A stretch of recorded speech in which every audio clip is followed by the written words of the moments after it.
Hi, I'm Candy from Quilting. In this video, we are going to quilt the top of our holiday pillow and show you how I finish off the back.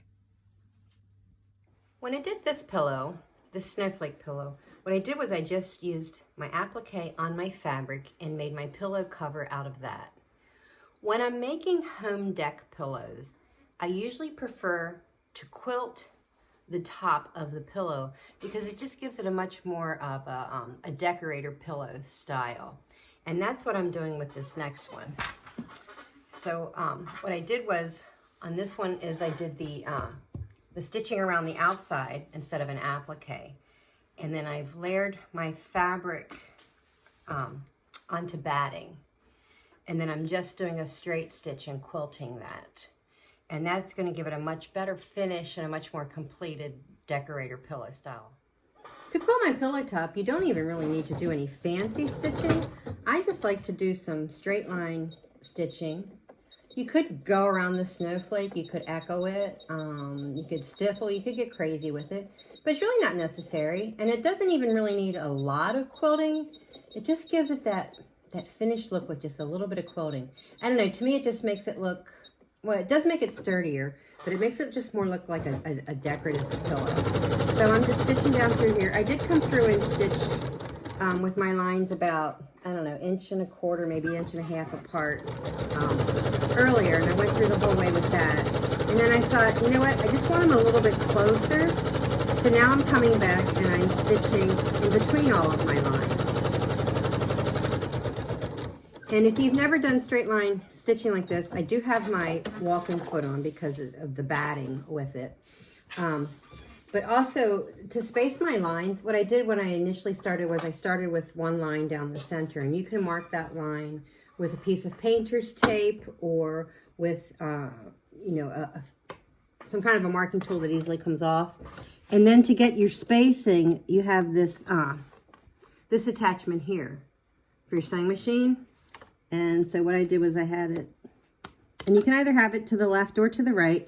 Because my initial line was stitched down the center, and then I wanted to go this way because I didn't want more bulk up under my arm.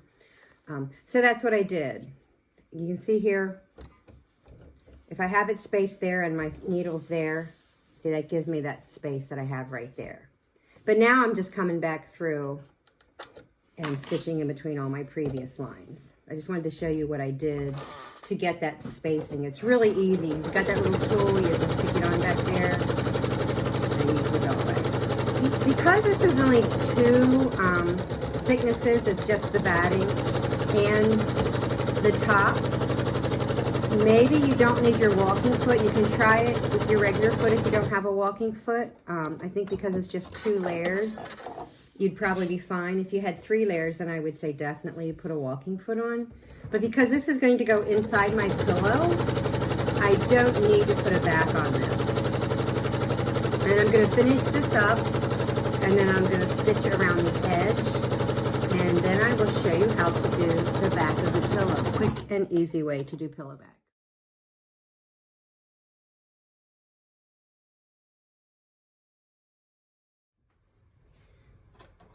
Now I'd like to show you how to finish my pillow. I finished quilting the pillow top onto the batting, and I'm going to take and I'm going to trim off that excess batting, even with the edge of my pillow top.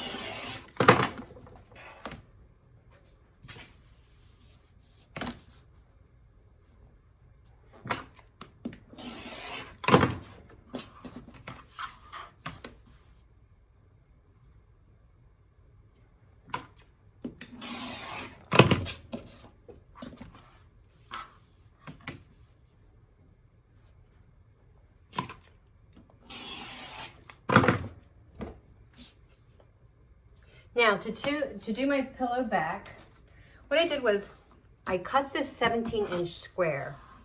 So when I originally cut this 17-inch square, I had a piece of fabric by the width of fabric. So it was, you know, 40, 42 inches or whatever your width of fabric is. And I had a 17-inch piece. I bought a half a yard, trimmed it to exactly 17 inches, and then I cut a 17-inch square off of one side.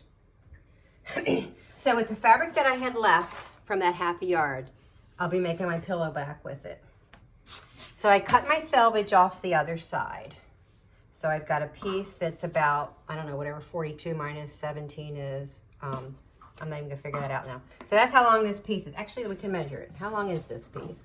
After I've cut the selvage off, my piece is a little over 25 inches.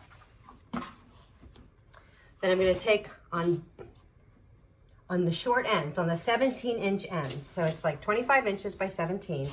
So on the 17-inch ends, I put a little bit of starch on it, and I folded over about a 1/4 inch to a 1/2 inch and pressed it, folded it again, and pressed it.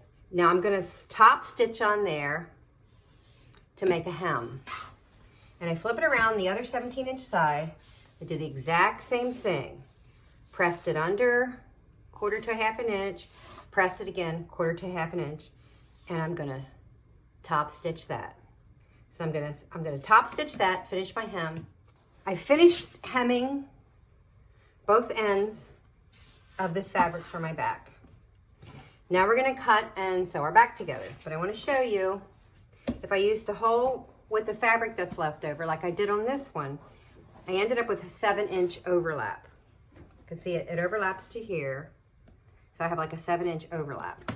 And that's a lot of overlap because it was really difficult getting that pillow form in there.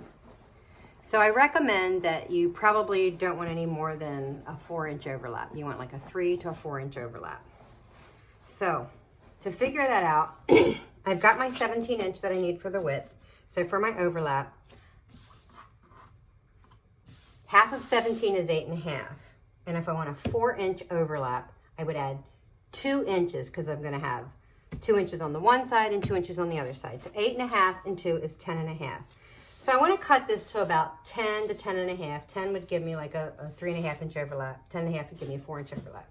So I'm going to fold this in half with my hemmed edges meeting. And I want to cut it to about 10.5. It's not exact. You just need a nice overlap between 3 and 4. So I'm going to take this and bring it over here and cut it to 10.5. It's folded. I'm cutting off the fold. So there, cut off the fold. So now each piece is about 10.5 by 17. So to do our back, I take my quilted pillow top and I went right side up.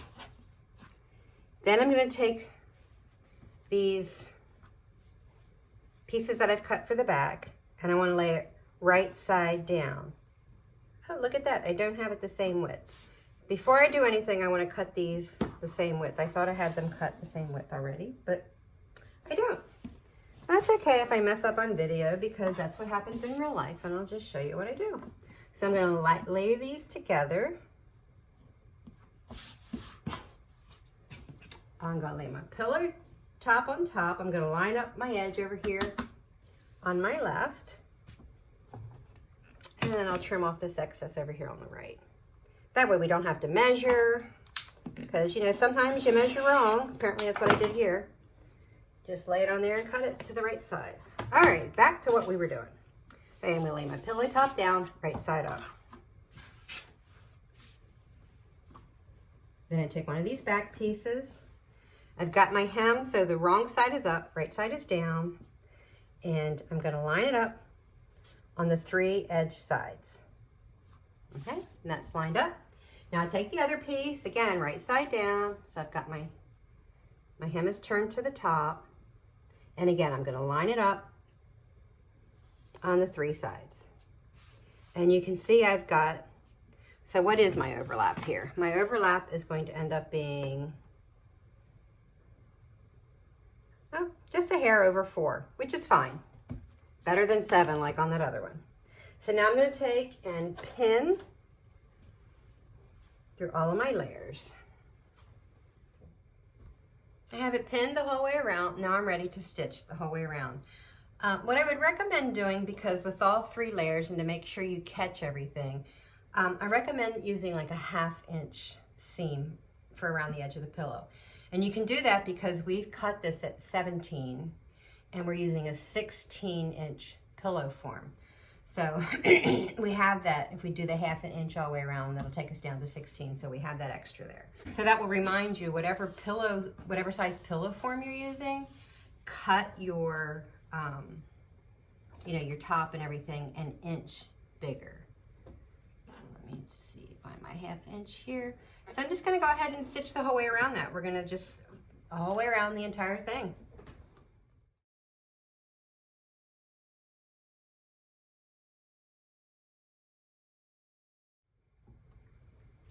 Now that I've stitched around the entire thing, we are ready to flip our pillow. What I like to do though, if you want a nice sharper corner, I would trim these corners a little bit. You don't have to. If you don't trim those, they'll just give you a more rounded corner because you won't be able to really push that corner out. There we go.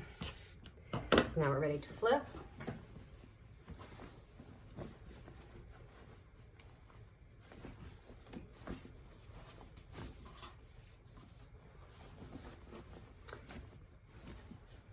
And the way I do the back, I find is the quickest and easiest way for me because you're not really measuring a lot. You're just laying it on top of the pillow form and trimming it so everything matches.